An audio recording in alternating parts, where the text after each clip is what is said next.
अस्सलामुअलैकुम जी फ्रेंड्स। आज का जो हमारा टॉपिक है वो है हाइड्रोक्सिलेशन ऑफ अल्कीन। ये वीडियो नंबर 23 है। चूँकि हम लोगों ने एक सीरीज स्टार्ट की हुई है एफएससी पार्ट 2 केमिस्ट्री की, क्लास 12 है, तो chapter number 8 aliphatic hydrocarbon.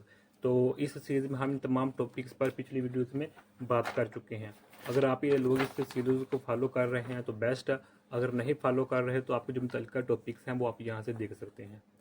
70 lecture है, फिर हमारे पास लेक्चर नंबर 18 है, 19 है, 20 है, 21, 22, आज का हमारे पास 23 है, हाइड्रोक्सिलेशन ऑफ अल्कीन है।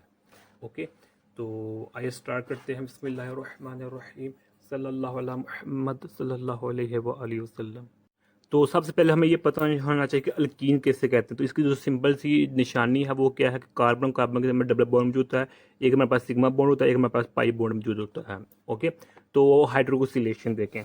When alkenes are treated with mild oxidizing reagents like dilute 1% alkaline KMnO4 solution bears reagent at low temperature, they form dihydroxy compound known as glycols। अब जब हमारे पास अल्कीन को हम जब रिएक्ट करवाते हैं किसके साथ, KMnO4 के साथ, यानी कि पोटाशियम पर मैग्नेट, इसके साथ हम इसका रिएक्शन करवाते हैं अल्कीन का, तो हमारे पास प्रोडक्ट हमारे पास क्या बनती है, डाई हाइड्रोक्सी कंपाउंड। डाई मतलब दो, हाइड्रोक्सी, हाइड्रोक्सी यानी कि ये निशानी होती है हाइड्रोक्सी की। ओके, तो दो कंपाउंड्स बनते हैं और उनको हम ग्लाइकोल्स का नाम देते हैं। अब जो मेरे पास की MnO4 है, यानी कि जो पोटाशियम परमैंगनेट है, ये इस अल्कलाइन होता है 1%, यानी कि KMnO4 का हम डाइल्यूट 1% हिस्सा लेते हैं, उसका रिएक्शन करवाते हैं अल्कीन के साथ, तो नतीजे एट लो टेम्परेचर पर, तो नतीजे के तौर पर हमारे पास ग्लाइकोल बनते हैं। ओके, तो अब देखेंगे जो मेरे पास बेयर रिजेंट्स उन रिजेंट्स कहते हैं, उस सोल्यूशन को कहते हैं जिसमें KMnO अल्कलाइन फॉर्म में होता है। कितने परसेंट? सिर्फ और सिर्फ 1%। अगर KMnO4 alkaline dilute alkaline form में है 1%, उसको हम उस सोल्यूशन को, उस रिजेंट को हम बेयर रिजेंट का नाम देते हैं। ओके, तो अब ये देखिए हमारे पास क्या है, एग्जाम्पल लिखी हुई है। तो ये देखिए हमारे पास ये क्या है, इथीन है, यानी कि ये अल्कीन है। ओके, डबल कार्बन है, डबल बॉन्ड है, अल्कीन है।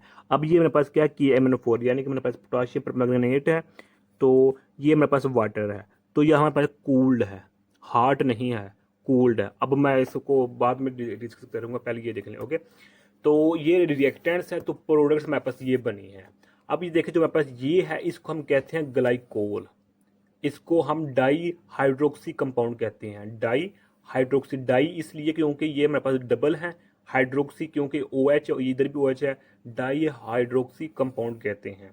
ओके, और इसको हम ग्लाइकोल कहते हैं, लेकिन ये चूंकि इधर हमारे पास इथीन है, इथीन की वजह से है, तो इसको हम लिए इथाइलिन ग्लाइकोल का नाम देंगे। वैसे जनरली इसका नाम क्या था, क्या है, ग्लाइकोल या डाई हाइड्रोक्सी कंपाउंड है। ओके, और साथ में हमारे पास ये भी प्रोडक्ट बनती हैं। डन हो गया। अब बेयर टेस्ट क्या है, when Baeyer reagent is reacted with unsaturated compound, the pink colour of KMnO4 is discharge during rejection, hence it is used as a test for presence of unsaturation in a molecule। जब ये reaction हो रहा होता है तो उस वक्त reaction के स्टार्टिंग में जो कि एमिनो की कलर होता है वो पिंक होता है, लेकिन जब भी रिएक्शन ख़त्म होता है तो जो कलर होता है वो कलरलेस हो जाता है, पिंक से कलरलेस हो जाता है, डिस्चार्ज हो जाता है कि एमिनो का कलर।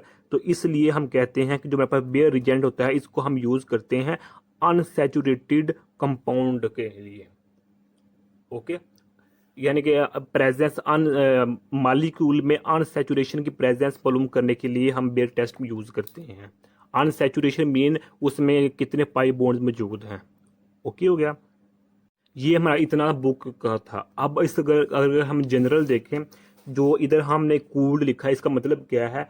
अब की जो मेरे पास की MnO4 है, जो मेरे पास की MnO4 है, पोटाशियम परमैंगनेट, इसको दो फॉर्म लेते हैं, एक हॉट फॉर्म लेते हैं, एक कूल्ड फॉर्म में लेते हैं।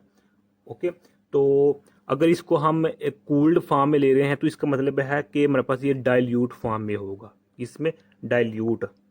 ओके, तो इस जब भी हमारे पास कूल्ड और डाइल्यूट होगा, इस दोनों कंडीशन जब पूरी उतरेंगी तो उसको हम कहेंगे ये बियर रिएजेंट है। ओके, जब इसमें 1% अल्कलाइन की एमएन सोल्यूशन होगा एट लो टेम्परेचर तो हम कहेंगे मेरे पास बियर रिजेंट है। और दूसरा जो इसकी फॉर्म है वो मेरे पास हॉट होती है, गर्म होती है, एंड कंसनट्रेटेड इधर क्या था डाइल्यूट, इधर कंसनट्रेटेड अमाउंट होती है कि MnO4 की। ओके हो गया। इसके अलावा अगर हम KMnO4 यूज़ नहीं करने चाह रहे तो हम OSO4 यूज़ कर लेते हैं, यानी कि osmium tetra oxide. Osmium tetra oxide use कर सकते हैं अगर हम KMnO4 यूज़ नहीं करना चाह रहे तो अब अगर इसके हम जनरल फार्मूला की यूज़ करें तो जनरल फार्मूला में हमारे पास ये अल्कीन है। तो अल्कीन का जब हम रिएक्शन करवाते हैं 1% अल्कलाइन अल्कलाइन KMnO4 कूल्ड, इसकी मौजूदगी में जब ये रिएक्शन करवाते हैं तो हमारे पास ये बनता है प्रोडक्ट। ओके, ये हमारे पास प्रोडक्ट बनता है। तो ये जनरल फार्मूला है। तो आज का हमारा इतना सा टॉपिक था। मैं उम्मीद करता हूँ आप लोगों को इस वीडियो की समझ आ गई होगी। अगर फिर भी कुछ क्वेश्चन पूछना चाहते हैं तो कमेंट के थ्रू में पूछ सकते हैं। और अगर आप लोगों ने अभी तक हमारा चैनल पाक MN अकेडमी इसको सब्सक्राइब नहीं किया तो सब्सक्राइब कर दे, लाइक शेयर कर दे। जज़ाकल्लाहु खैरा। दुआ में याद रखिएगा। अस्सलामु अलैकुम व रहमतुल्लाहि व बरकातुहू।